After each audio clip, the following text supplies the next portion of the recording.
Okay, everyone, welcome back. I hope you've reconnected with us. I had a bit of a computer glitch there that left me scrambling, but I did get reconnected. And we had two groups, I guess, today, and we can report out. And so I'm going to turn this over to Sierra right now and let Sierra talk about what came out of their group, and then um, we'll go to Julie if you've got anything you want to say, and then or maybe Sierra, go to me, and then we'll turn it over to Julie to wrap up. Okay, Sierra. All right. Yeah, we had a really good discussion. I was grateful for the kind of dynamic group that we had within our breakout session, and some of the key points that I wanted to kind of just share out was the first thing that came up was talking about leveraging the work of other people, of other folks, and so not just within our Rising Voices group or within our kind of work groups within our maybe tribe or state or region, but really finding global examples of what it is that we can be doing and leveraging the work that others have really put a lot of hours into, and instead of reinventing the wheel, to really kind of take that and collaborate and leverage what it is that we want to do. Another idea we talked about was the ethical implications and power dynamics when we talk about wanting to change energy systems. And if it's going to be systemic change, we really have to start by addressing those ethical implications and power dynamics, which is a lot of what we talked about with that cultural grounding and foundations. We also talked a good bit about policy and sovereignty, and really having the communities and grassroots efforts kind of be the ones that are lighting the fire, really, to start these changes that we want to see at a policy level, but also finding innovative ways to address policy. So the rights of nature is something that I think a lot of us might be familiar with, but we haven't really seen it really implemented to kind of the degree that might be able to make really some significant change. So I know our tribe just passed a rights of change resolution for the Snake River in our territorial homeland. So we're seeing how does that push forward, and that's an innovative way to really make our cultural foundations and understandings acceptable and acknowledged at a policy level. And then the last thing I'll just touch on real brief is talking about these relationships and collaborative efforts that we have. And something to think about is it's not just transactional. We don't want to just be at the table and saying, I'll give you this if you give me that. It's not really what we want to do is work in exchange systems and be transformational. And so I'm not sure if Michelle Montgomery is on, but she really sent me a great article on transformational versus transactional. So I have that on my computer. Be transformational every day, not transactional.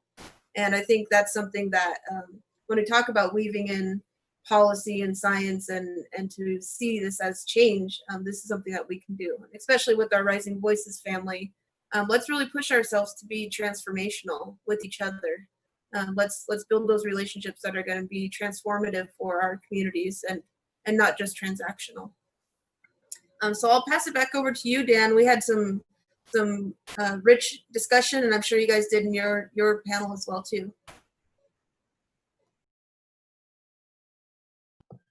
Yes, thanks a lot, Sierra. We did, and I want to end or start with where we ended. And one of the final points that was made is that we should never underestimate the kind of intellectual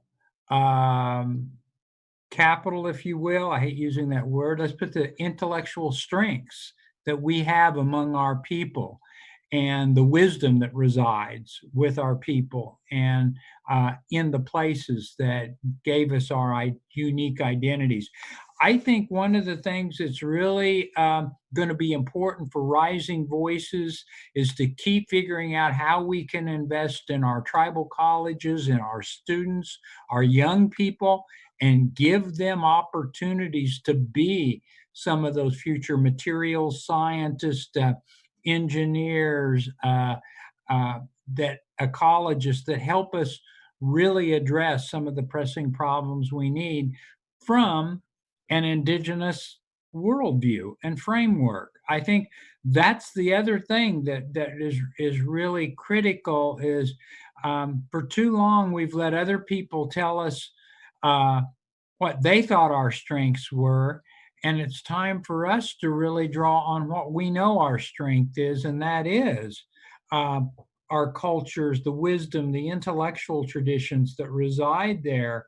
And I think that was really one of the dominant things that came throughout our discussion, and the notion that, as uh, we start looking at the possibility of a new administration, as a reinvigorated Congress, that we really be prepared to step in and make some good arguments for the kinds of programs that would serve our communities well. So we talked about demonstration projects. We need some money to allow us to demonstrate what we know in a very practical way in housing, in energy, in water, in ag. And I think that's really, really cool. Not telling us we've got to team up with a larger institution, mainstream institution, but rather let us demonstrate what we know and build on the relationships that we currently have established. So the circular economy figured prominently, the regenerative economy figured prominently. I think the last point I would make, and then Paulette or Heather, if you've got anything you think that we need to emphasize I've left out, that is making sure that as we undertake what we are doing, that we never forget the importance of our sovereignty, our nationhood, as being critical to who we are as indigenous peoples. And I think that's really a good prism. That doesn't mean that we don't build relationships and partnerships. And so I guess the final thing is,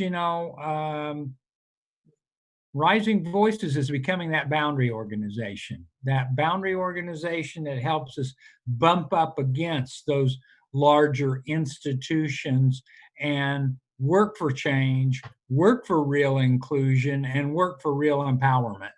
And I think that's, boy, if we can do that at Rising Voices, we've accomplished some real good work. So I'll close there. And Heather, Julie, Paulette, anyone want to offer any final remarks? Thank you so much, both Dan and Sierra and everyone, for your time and energy in this. And from what you both were talking about in terms of this bringing in, making sure that the next generation's voices are held up and amplified and brought into spaces to do this work, to be the ones demonstrating it themselves, and really thinking about that transformative change of, I was thinking about, as you were talking, Dan, the last in-person conversation I had with Bob Goff, the co-founder of Rising Voices. It was just about a month before he walked on. He was visiting with me in California, and we were chatting while he was, of course, having a popcorn throwing contest with my older daughter, and his vision for he had not just his vision, but was actually that night going, he made me drop him off so we could go write down what he was moving forward on, and thinking about very much these ideas around energy, but not energy just in the box sense. It was all about sovereignty and rejuvenation and how to regenerate and bring in diverse knowledges and voices to the conversation. And so this, hearing from the groups today feels very much carrying that torch that that he passed on to the rest of us to continue. And so really, yeah, well, I want to thank everyone who's been involved in this, because I think we had all of our panelists and everything. We had a great panel to get this set up, and all the work. We're just deeply grateful for everyone and their participation.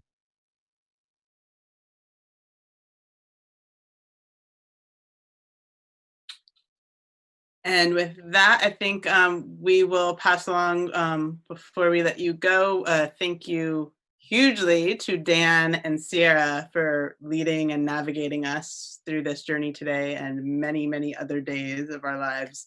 And to Faith Spotted Eagle, both Sierra and Dan, again to Lydia Jennings and Philip Chavez and Merv Tano for leading us in the panel. Absolutely. I hope everyone got to watch. And with that, we hope you have a wonderful rest of your afternoon. We're going to hand it over to Hank to be thank you, Hank, providing us with our closing. So thank you so much. Okay, aloha everybody. And so the little piece I want to just add in there is that, our seeds have been selected very well, as you can see, as we have. And the difference between a good farmer and a new farmer is that the good farmer doesn't dig up his seed every day to see if it's growing. So we have to let nature take its place. And if we just allow things to happen normally, then we'll see the production that we really want. And mahalo to all you folks for all your time and all your efforts. And this is going really good. Thank you very much. Oops.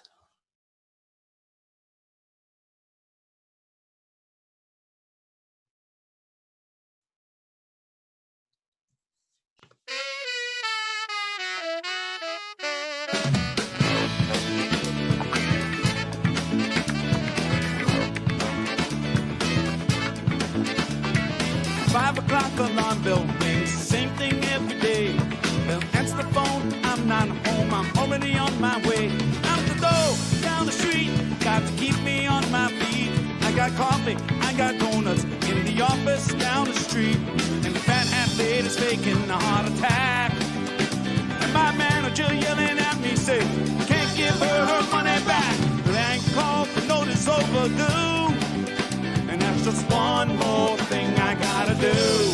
Till I get off the earth, till I get off the earth.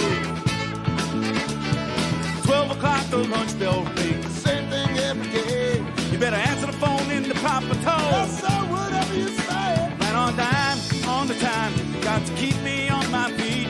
I got contracts, I got lawyers, in the office down the street. Bank jam is backing up, holding out can stand. Things ain't working out the way I had them planned. Bank on the meeting, just a drink or two. That's just one more thing I gotta do. Till I get off the earth, till I get off the earth, till I get off the earth, till I get off the earth. 6 o'clock, it's the happy hour. Sipping on the whiskey sour. Bartender asking about a refill, and I'm wondering who's paying the bill. The ladies be heeding the call, sugar papers, one and all. My boss be dancing on the dance floor, so I'm heading out that door. And I'm making my move, I'm breaking out this bar. And I'm getting my groove on.